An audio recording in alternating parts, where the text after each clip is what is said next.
আরে দূর, রোজ রোজ কি ময়দার রোল খেতে ভালো লাগে? ময়দা দিয়ে ডিম দেয়। আজকে আমি করবো পাউরুটির রোল।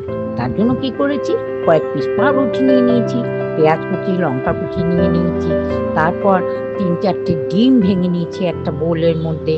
তারপরে পাউরুটিগুলোকে লম্বা লম্বা পিস পিস করে কেটে নিলাম, যা লাগে দেখা যাবে।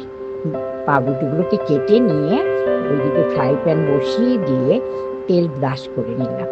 নিয়ে পর পর 5টা করে টুকরো পাউরুটি সাজিয়ে দিলাম তেলের মধ্যে।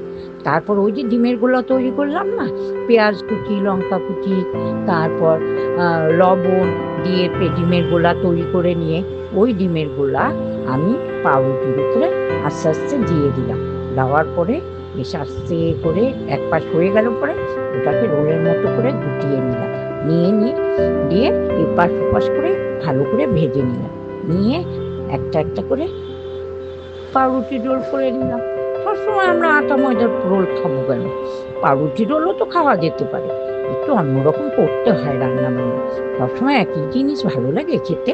যেমন একই জামা কাপড় পরতে ইচ্ছা করে না, একই জায়গায় ঘুরতে ইচ্ছা করে না, একই রান্না খেতে ইচ্ছা করে না, তেমনি আবার আমরা রোল খাই দোকানে ময়দার রোল, আবার বাড়িতেও তৈরি করে খাই। তো পাউরুটি রোল হয়ে যাক না। তাই এইভাবে পাউরুটি রোল আমি করে নিলাম। খুব ভালো খেলাম জানো, পাউরুটি রোলটা একটা রোল খেলেই পেটটা ভরে গেল, মানে এত ভালো লাগলো। ধরো বাড়িতে কেউ এলো, একটু পাউরুটি এনে নিয়ে তারপর ঘরোয়া সমস্ত উপকরণ দিয়ে, কি আর উপকরণ লাগলো, ডিম লাগলো, লঙ্কা কুচি পেঁয়াজ কুচি লবণ এগুলো তো ঘরেই থাকে, দিয়ে পাউরুটিকে পিস করে কেটে নিয়ে সুন্দর করে ফ্রাই প্যানে সাজিয়ে দিয়ে পর পর করে, এবার ধরো আমি 5টা টুকরো সাজিয়েছি, সেখানে আমরা 3টে টুকরো দিয়ে সরু সরু হবে, 5টা দিলাম একটু মোটা হলো। এইভাবে পাউরুটি রোল তৈরি করে খেলাম। কি তোমাদের কেমন লাগলো? ভালো লাগলো কি? যদি ভালো লেগে থাকে তাহলে আমার চ্যানেলটাকে কিন্তু সাবস্ক্রাইব করে নিও, তাহলে আমি আপলোড করার সাথে সাথে তোমাদের কাছে নোটিফিকেশন চলে যাবে। তোমরা কিন্তু আমার রান্নাগুলো সব দেখতে পারবে, আমি কিভাবে কি করি।